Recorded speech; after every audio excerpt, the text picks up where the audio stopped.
Hello guys, commerce ലോഗ്സിൻ്റെ പുതിയൊരു ക്ലാസ്സിലേക്ക് സ്വാഗതം. നമ്മളിന്ന് ഡിസ്കസ് ചെയ്യുന്നത് components of income tax act ആണ്. ഇൻകം ടാക്സ് ആക്റ്റിൽ എന്തൊക്കെയാണ് മെയിനായിട്ട് പറഞ്ഞിരിക്കുന്നത് എന്നാണ് നമ്മൾ നോക്കുന്നത്. സോ നമ്മളെല്ലാ സെക്ഷൻസും ഡിസ്കസ് ചെയ്യുന്നില്ല, ഇമ്പോർട്ടൻ്റ് ആയിട്ടുള്ള സെക്ഷൻസ് മാത്രമേ ഡിസ്കസ് ചെയ്യുന്നുള്ളൂ. അതിലെ ഫസ്റ്റ് മെയിൻ സെക്ഷനാണ് section 4, charging section of income tax. Income tax എങ്ങനെ ചാർജ് ചെയ്യണം എന്നതിനെപ്പറ്റി പറയുന്ന സെക്ഷനാണിത്.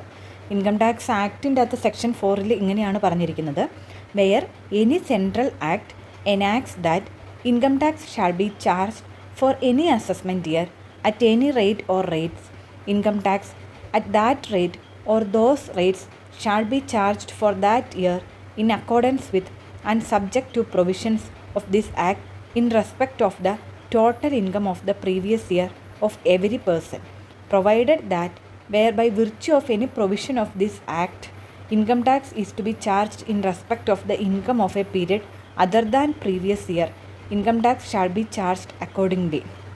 In respect of income chargeable under subsection 1, income tax shall be deducted at source or paid in advance where it is so deductible or payable under any provision of this act. നമുക്ക് ഈ ഒരു concept ഇച്ചിരിയും കൂടെ സിമ്പിളായിട്ട് discuss ചെയ്യാം. So അതിൻ്റെ അകത്ത് first പറഞ്ഞിരിക്കുന്ന മെയിൻ റൂൾ ഇതാണ്: income tax is charged every year on a person's total income from the previous financial year at the rate set by finance act. ഓരോ വർഷവും അതിന് മുന്നിലത്തെ വർഷത്തെ ഇൻകത്തിന്, ടോട്ടൽ ഇൻകത്തിന് ഫിനാൻസ് ആക്റ്റിൽ പറയുന്ന റേറ്റ് അനുസരിച്ച് ടാക്സ് ഈടാക്കണമെന്നാണ് സെക്ഷൻ 4 പറയുന്നത്. Income tax is charged on every year. എല്ലാ വർഷവും income tax charge ചെയ്യണം. ആരുടെ എന്തിന്മേലാണ് ചാർജ് ചെയ്യേണ്ടത്? ഒരു പേഴ്സൻ്റെ ടോട്ടൽ ഇൻകത്തിന്മേൽ. ടോട്ടൽ ഇൻകം എന്താണെന്നൊക്കെ നമ്മൾ പഠിക്കുക. ഒരു പേഴ്സൻ്റെ ടോട്ടൽ ഇൻകത്തിന്മേൽ എല്ലാ വർഷവും ഇൻകം ടാക്സ് ചാർജ് ചെയ്യണം. ഈ ടോട്ടൽ ഇൻകം എന്ന് പറയുന്നത് ഇതിന് മുന്നിലത്തെ, ഈ വർഷം ഇൻകം ടാക്സ് ചാർജ് ചെയ്യുന്നത് ഇതിന് മുന്നിലത്തെ വർഷത്തെ ടോട്ടൽ ഇൻകത്തിന്മേലാണ്. ഏത് റേറ്റിലാണ് ചാർജ് ചെയ്യേണ്ടത്? ഓരോ വർഷവും ഫിനാൻസ് ആക്ട് പ്രകാരം അല്ലെങ്കിൽ ആ ഒരു ഫിനാൻസ് ബില്ലിൽ റേറ്റ്സ് കൃത്യമായിട്ട് പറയാറുണ്ട് നമ്മുടെ ഫിനാൻസ് മിനിസ്റ്റർ. സോ ആ റേറ്റ് പ്രകാരം ഓരോ വർഷവും കഴിഞ്ഞ വർഷത്തെ ടോട്ടൽ ഇൻകത്തിന്മേൽ ടാക്സ് ചാർജ് ചെയ്യണമെന്നുള്ളതാണ് നമ്മുടെ മെയിൻ റൂള്. ഓക്കെ, ഇതിനൊരു സ്പെഷ്യൽ കേസസ് ഉണ്ട്. First, if any section of the law says tax should be charged for a period other than previous year, then it will be charged for that specific period. Example, if a person is leaving India permanently or about to transfer all assets, the assessing officer can tax their current year incomes immediately, even before the year ends. അപ്പോൾ കഴിഞ്ഞ വർഷത്തെ ഇൻകത്തിന് ഈ വർഷമാണ് tax ഈടാക്കേണ്ടത് എന്നുള്ളതാണ് റൂളെങ്കിലും ചില special കേസസിൽ നമ്മൾ കഴിഞ്ഞ വർഷത്തെ ഇൻകത്തിന് കഴിഞ്ഞ വർഷം തന്നെ ടാക്സ് ചാർജ് ആവും, പിറ്റേ വർഷത്തേക്ക് നമ്മളതിന് വെയിറ്റ് ചെയ്യത്തില്ല. സോ അങ്ങനെയുള്ള സ്പെഷ്യൽ കേസസ് ഇൻകം ടാക്സ് ആക്ടിൻ്റെ പല പല സെക്ഷൻസിലും പറഞ്ഞിട്ടുണ്ട്. സോ അങ്ങനെ എന്തെങ്കിലും ഒരു എക്സംഷൻ പറഞ്ഞിരിക്കുന്ന ഇൻകത്തിൻ്റെ കേസിൽ ആ എക്സംഷൻ അല്ലെങ്കിൽ ആ ഒരു സ്പെഷ്യൽ റൂളാണ് അപ്ലൈ ചെയ്യുന്നത്. കോമൺ ആയിട്ടുള്ള ഇൻകത്തിനാണ് മെയിൻ റൂൾ അപ്ലൈ ചെയ്യുന്നത്. എന്തെങ്കിലുമൊക്കെ സ്പെഷ്യൽ പ്രൊവിഷൻസ്, ഇൻകം അതാത് വർഷം ചാർജ് ചെയ്യണമെന്നുള്ള രീതിയിൽ എന്തെങ്കിലുമൊക്കെ സ്പെഷ്യൽ പ്രൊവിഷൻസ് ഉണ്ടെങ്കിൽ അതനുസരിച്ച് വേണം ഇൻകം ചാർജ് ചെയ്യാൻ. അതുപോലെ തന്നെ ടാക്സ് ഡിഡക്ഷനും അഡ്വാൻസ് പേയ്മെൻറ്റും ഉണ്ടെങ്കിലും അങ്ങനെ വേണമെന്ന് പറഞ്ഞിരിക്കുന്ന കേസസിലും അത് തന്നെ ചെയ്യണം. ടാക്സ് ഡിഡക്ഷൻ എന്ന് പറഞ്ഞാൽ നമുക്ക് ആ എമൗണ്ട് കിട്ടുന്നതിന് മുമ്പ് തന്നെ ടാക്സ് ഡിഡക്റ്റ് ചെയ്തിട്ട് മിച്ചമുള്ള എമൗണ്ട് നമുക്ക് കിട്ടത്തുള്ളൂ. ഫോർ എക്സാമ്പിൾ, നമുക്കിപ്പോൾ ഒരു ലോട്ടറി അടിച്ചാൽ 10 ലക്ഷത്തിൻ്റെ ലോട്ടറി അടിച്ചാൽ 7 ലക്ഷം നമ്മുടെ കയ്യിലോട്ട് കിട്ടത്തുള്ളൂ. 3 ലക്ഷം ടാക്സ് അപ്പോൾ തന്നെ ഡിഡക്റ്റ് ചെയ്തിട്ട് ആ ഒരു ലോട്ടറി കച്ചവടക്കാരൻ നമുക്ക് കാശ് തരത്തുള്ളൂ. അതുപോലെ തന്നെ നമ്മൾ ചില കേസസിൽ അഡ്വാൻസ് ആയിട്ട് ടാക്സ് അടയ്ക്കേണ്ടി വരും. സോ ഇത്തരം കേസസിലൊക്കെ നമുക്ക് പ്രീവിയസ് ഇയറിൽ ഇൻകത്തിന് പ്രീവിയസ് ഇയറിൽ തന്നെ ടാക്സ് അടയ്ക്കേണ്ടതായിട്ട് വരും. സോ ഇങ്ങനെയുള്ള സ്പെഷ്യൽ കേസസ് ഒഴിച്ച് നിർത്തി നമുക്കത് പ്രോബ്ലം ചെയ്യുമ്പോൾ ക്ലിയർ ആവും. ഇപ്പോൾ നിങ്ങൾ കൺഫ്യൂസ് ആവേണ്ട. ചില സ്പെഷ്യൽ കേസസ് ഒഴിച്ച് നിർത്തിയാൽ കഴിഞ്ഞ വർഷത്തെ ഇൻകത്തിന് ഈ വർഷം ടാക്സ് ഈടാക്കണമെന്ന് പറയുന്ന സെക്ഷനാണ് section 4, charging section of income tax. Okay, നമുക്ക് മെയിൻ റൂൾ ഒന്നുകൂടെ നോക്കാം. Income tax is charged on assessment year on a person's total income from the previous financial year at the rate set by finance act. Finance ആക്റ്റിൽ പറഞ്ഞിരിക്കുന്ന റേറ്റിൽ ഒരു പേഴ്സൻ്റെ previous ഇയറിലെ total ഇൻകത്തിന് അസസ്മെൻറ്റ് ഇയറിൽ ടാക്സ് ചാർജ് ചെയ്യണമെന്നാണ് ഇൻകം ടാക്സ് പറയുന്നത്. സോ ഇവിടെ മെയിനായിട്ട് 4 ടേംസ് വരുന്നുണ്ട്: assessment year, total income, previous financial year and rate set by finance act. Okay, നമുക്ക് ഓരോന്നും എന്താണെന്ന് നോക്കാം. ഫസ്റ്റ് തന്നെ assessment year. Assessment year is the year in which income is evaluated and taxed. നമ്മൾ കഴിഞ്ഞ വർഷത്തെ ഇൻകത്തിന് ഈ വർഷമാണ് ടാക്സ് ചാർജ് ചെയ്യുന്നതെങ്കിൽ ഈ വർഷത്തെ നമ്മൾ അസസ്മെൻറ്റ് ഇയർ എന്ന് വിളിക്കും. ഓക്കെ, ഏത് വർഷമാണോ നമ്മൾ ഇൻകം ടാക്സ് ഫയൽ ചെയ്യുന്നത് അല്ലെങ്കിൽ ഇൻകം ടാക്സ് പേ ചെയ്യുന്നത് ആ വർഷമാണ് നമ്മുടെ അസസ്മെൻറ്റ് ഇയർ. അസസ്മെൻറ്റ് നടക്കുന്ന വർഷമാണ് അസസ്മെൻറ്റ് ഇയർ. ടാക്സിനെ അസസ് ചെയ്യുന്ന വർഷമാണ് ടാക്സിൻ്റെ കേസിലെ assessment year. It is the year immediately following the previous year കഴിഞ്ഞു വരുന്ന വർഷമായിരിക്കും ഇത്. In this year income earned in the previous year is assessed and tax. For example, നമുക്ക് 2024-25 കിട്ടിയ ഇൻകത്തിന് 25-26 എന്നുള്ള പറയുന്ന അസസ്മെൻറ്റ് ഇയറിലായിരിക്കും നമ്മൾ ടാക്സ് കൊടുക്കേണ്ടത്. നെക്സ്റ്റ് ആണ് previous year. It is the financial year in which income is earned. ഏത് വർഷമാണോ ഇൻകം ഏൺ ചെയ്യുന്നത് ആ വർഷത്തെ പ്രീവിയസ് ഇയർ എന്ന് വിളിക്കും. It always runs from 1st April to 31st March of the next year. ഒരു വർഷത്തെ 1st April ആരംഭിച്ച് പിറ്റേ വർഷത്തെ 31st March അവസാനിപ്പിക്കുന്ന ആ ഒരു ഫിനാൻഷ്യൽ ഇയർ ആയിരിക്കും previous year. For example, if income is earned between 1st April 2024 and 31st March 2025, then the previous year is 2024-25. Okay, ഇനി ഇതിൻ്റെ അസസ്മെൻറ്റ് ഇയറോ 25-26, പിറ്റേ വർഷത്തെ അസസ്മെൻറ്റ് ഇയർ എന്നും ഏത് വർഷമാണോ ഇൻകം ഏൺ ചെയ്യുന്നത് ആ വർഷത്തെ പ്രീവിയസ് ഇയർ എന്നും വിളിക്കും. ഈ പ്രീവിയസ് ഇയറിൽ ഇൻകത്തിന് പ്രീവിയസ് ഇയറിൽ തന്നെ ടാക്സ് കൊടുത്താലും ആ വർഷത്തെ പ്രീവിയസ് ഇയർ എന്ന് തന്നെ വിളിക്കുന്നത്. സോ നിങ്ങൾ ഫസ്റ്റ് കണ്ടീഷൻ പ്രീവിയസ് ഇയറിൻ്റെയാണ്. ഏത് വർഷമാണോ ഇൻകം ഏൺ ചെയ്യുന്നത് അതോ എന്നായാലും പ്രീവിയസ് ഇയർ ആയിരിക്കും. ഇനി ആ പ്രീവിയസ് ഇയറിലല്ല പിറ്റേ വർഷമാണ് ടാക്സ് അസസ് ചെയ്യുന്നതെങ്കിൽ ആ പിറ്റേ വർഷത്തെ നമ്മൾ അസസ്മെൻറ്റ് ഇയർ എന്ന് വിളിക്കും. നെക്സ്റ്റ് ആണ് ടോട്ടൽ ഇൻകം. ടോട്ടൽ ഇൻകത്തിന്മേലാണ് ഇൻകം ടാക്സ് ചാർജ് ചെയ്യുന്നത്. ടോട്ടൽ ഇൻകം എന്ന് പറയുന്നത് ഒരു വ്യക്തിക്ക് എല്ലാ സോഴ്സിൽ നിന്നും കിട്ടുന്ന എല്ലാ ഇൻകത്തിൻ്റെയും ടോട്ടലിൽ നിന്ന് എന്തെങ്കിലുമൊക്കെ ഡിഡക്ഷൻസോ എന്തെങ്കിലുമൊക്കെ കുറയ്ക്കാനുണ്ടെങ്കിൽ ആ കുറവും കൂടെ വരുത്തി മിച്ചമുള്ള ഒരു എമൗണ്ടാണ്, ഒരു നെറ്റ് എമൗണ്ടാണ് ടോട്ടൽ ഇൻകം എന്ന് പറയുന്നത്. ഓക്കെ, ടോട്ടൽ ഇൻകത്തിന് എല്ലാ 5 ഹെഡ്സ് ഓഫ് ഇൻകം ആഡ് ചെയ്യുകയും ചില ഡിഡക്ഷൻസ് കുറയ്ക്കുകയും വേണം. സോ നമുക്ക് 5 ഹെഡ്സ് ഓഫ് ഇൻകം എന്താണെന്ന് നോക്കാം. Income from salary, income from house property, profits and gains from business or profession, capital gains, income from other sources. ഈ 5 ഹെഡിലായിട്ടായിരിക്കും നമ്മുടെ എല്ലാ ഇൻകവും ക്ലാസിഫൈ ചെയ്യപ്പെട്ടിട്ടുള്ളത്. ഓക്കെ, ഈ 5 ഹെഡിൽ ഏതെങ്കിലുമൊക്കെ എല്ലാവർക്കും തന്നെ, അതായത് ടാക്സബിൾ ആയിട്ടുള്ള എല്ലാവർക്കും ടാക്സ് കൊടുക്കാനായിട്ടുള്ളതാണ്. സോ സാലറീഡ് പേഴ്സൺ സാലറിയുടെ കീഴിലായിരിക്കും ടാക്സ് കൊടുക്കുന്നത്. ഇപ്പോൾ വീടൊക്കെ വാടകയ്ക്ക് കൊടുക്കുന്ന അല്ലെങ്കിൽ വീട് വിറ്റുക അങ്ങനെയൊക്കെ ഉള്ളവർ ഹൗസ് പ്രോപ്പർട്ടിയുടെ കീഴിലായിരിക്കും. ബിസിനസ് നടത്തുന്നവർ ബിസിനസ്സിൻ്റെ കീഴിലായിരിക്കും. ഇപ്പം എന്താണ് സ്ഥലക്കച്ചവടക്കാർ അങ്ങനെയുള്ള ബ്രോക്കർ അങ്ങനെയുള്ളവരൊക്കെ ക്യാപിറ്റൽ ഗെയിൻ്റെ കീഴിലായിരിക്കും. പിന്നെ മറ്റ് സോഴ്സസ് ഉണ്ട്, ലോട്ടറി അല്ലെങ്കിൽ ഗിഫ്റ്റ്, അതുമല്ലെങ്കിൽ നമുക്ക് ബാങ്കിൽ നിന്ന് കിട്ടുന്ന ഇൻട്രസ്റ്റൊക്കെ ഒരു പരിധി വിട്ട് ഇൻട്രസ്റ്റ് ആകുമ്പോൾ അതിന്മേലും നമ്മൾ ടാക്സ് കൊടുക്കണം. സോ അങ്ങനെയുള്ളതൊക്കെ ഇൻകം ഫ്രം അതർ സോഴ്സസിൽ വരും. ഈ 5 ഹെഡ്സിലായിട്ട് നമ്മുടെ ഇൻകം നമ്മൾ കാൽക്കുലേറ്റ് ചെയ്യണം. ഓരോ ഹെഡിലും എത്ര ഇൻകം വരുന്നു നോക്കണം. സോ അതെല്ലാം കൂടെ കൂട്ടിയെടുക്കുമ്പോൾ നമുക്ക് നമ്മുടെ ഗ്രോസ് ഇൻകം കിട്ടും. Gross total income, total of 5 heads നമുക്ക് ഗ്രോസ് ടോട്ടൽ ഇൻകം കിട്ടും.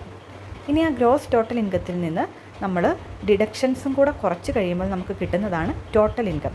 പല ഡിഡക്ഷൻസ് ഉണ്ട്, നമുക്ക് ഡീറ്റെയിൽ ആയിട്ട് അടുത്ത ക്ലാസ്സുകളിൽ ഡിസ്കസ് ചെയ്യാം. ഒരുപാട് നമുക്ക് ആ ഒരു ടാക്സ് എമൗണ്ടിൽ നിന്ന് കുറവ് കിട്ടുന്ന ഡിഡക്ഷൻസ് ഉണ്ട്. സോ ടോട്ടൽ 5 ഹെഡ്സിൽ നിന്നുമുള്ള ഇൻകത്തിൻ്റെ ടോട്ടലിൽ നിന്നും ഡിഡക്ഷൻസ് കൂടെ കുറച്ച് കഴിയുമ്പോൾ നമുക്ക് കിട്ടുന്ന ആ ഒരു എമൗണ്ടാണ് ടോട്ടൽ ഇൻകം. ഒരു പേഴ്സൺ ആ വർഷം ഏൺ ചെയ്ത അയാളുടെ ടോട്ടൽ ഇൻകം അതാണ്. അപ്പോൾ നമ്മൾ അസസ്മെൻറ്റ് ഇയർ പഠിച്ചു, പ്രീവിയസ് ഇയർ പഠിച്ചു, ടോട്ടൽ ഇൻകം പഠിച്ചു. ഇനി ടോട്ടൽ ഇൻകത്തിന് പ്രീവിയസ് ഇയറിലെ ടോട്ടൽ ഇൻകത്തിന് അസസ്മെൻറ്റ് ഇയറിൽ ഏത് റേറ്റിലാണ് ടാക്സ് ചാർജ് ചെയ്യുന്നത്? So there comes tax rate.